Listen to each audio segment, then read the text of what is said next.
Patrick Hutzel from intensivecarehotline.com with another quick tip for families in intensive care.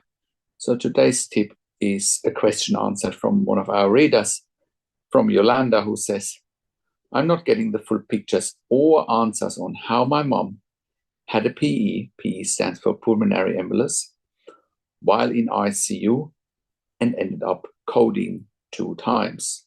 So coding means she had a cardiac arrest 2 times. Now she's on a ventilator, and I'm uncertain on just how much damage was done and if negligence on the hospital's part is to blame. Okay, great question, Yolanda, and I'm very sorry to hear about your mum having a PE in ICU, and now she's coded 2 times, which means she had a cardiac arrest 2 times. She had to be resuscitated 2 times. Now, this is a very good question, but it's also typical for families in intensive care, because their biggest challenge is that they don't know what they don't know. They don't know what to look for. They don't know what questions to ask. They don't know their rights, and they don't know how to manage doctors and nurses in intensive care. So let's break this down, what it means to have a PE. PE stands for pulmonary embolus. A PE often starts as a DVT, a deep vein thrombosis, and then it moves upwards in the body and can cause a pulmonary embolus, which means the thrombus is stuck right in front of the right heart and can cause cardiac arrest. And no surprises that your mum ended up being on a ventilator. Now, in terms of how much damage has been done, it's difficult to say, of course. If she had a cardiac arrest, maybe her ejection fraction is low now. Maybe, her heart has been damaged to the degree where the contractility of the heart is not as good as it was before, i.e. they should be checking for her ejection fraction in an ultrasound or in a transesophageal echocardiogram to find out how much damage has been done. If she had 2 cardiac arrests, there's also the risk that she might have sustained some form of brain damage. Again, they can find that out by either doing an EEG, CT of the brain, MRI scan of the brain. Now, furthermore, you also want to find out, what did they do about the PE? Did they do a thrombolectomy? Did they remove the PE? Did they start breaking down the PE with a thrombolysis, right? Did they start a heparin infusion, which is an anticoagulant or a blood thinner, to make sure a DVT is not happening again, a DVT developing into a PE is not happening again? Next, if they can't use anticoagulation, if they can't do a thrombolysis or a thrombolectomy, have they implanted an IVC filter? Right, an IVC filter is a filter that stops a DVT from moving towards the heart.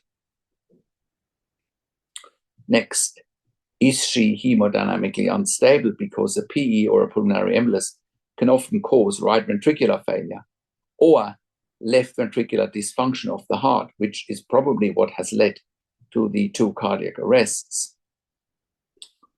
Next, have they done an ABG, an arterial blood gas, to see how effective her mechanical ventilation is, right? Also, how hemodynamically unstable is your mum, and did she need to go on an intra-aortic balloon pump, for example, or on ECMO, or does she need nitric oxide, for example?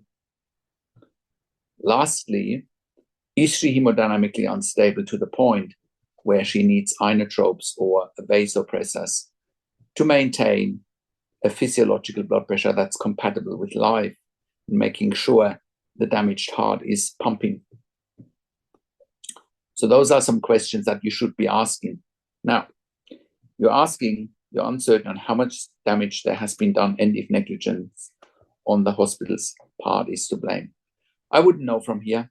I would love to get on a call with you and with the ICU team and ask some very relevant question, or I would love to look at the medical records and find out whether there is negligence or not, and whether the hospital is to blame or not.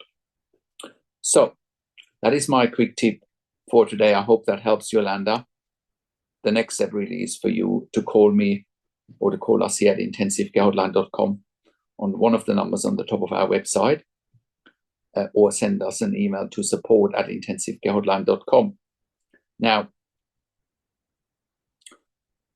we also have a membership for families of critically ill patients in intensive care at intensivecaresupport.org. There you have access to me and my team 24 hours a day in the membership area and via email. And we answer all questions intensive care related. You can also get access to the membership through intensivecarehotline.com and click on the membership link there.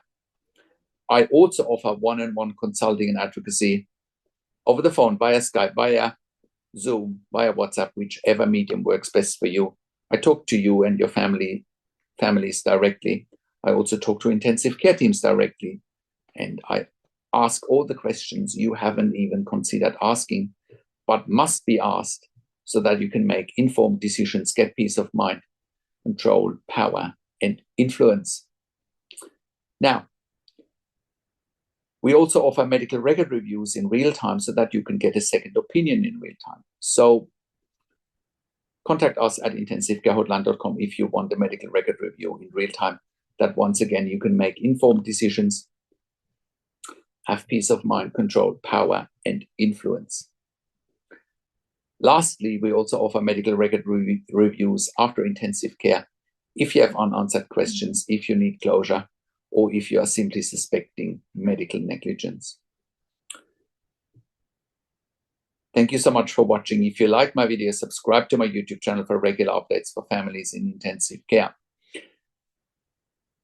Like the video, click the notification bell, share the video with your friends and families, and comment below what you want to see next or what questions and insights you have from this video. Thanks for watching.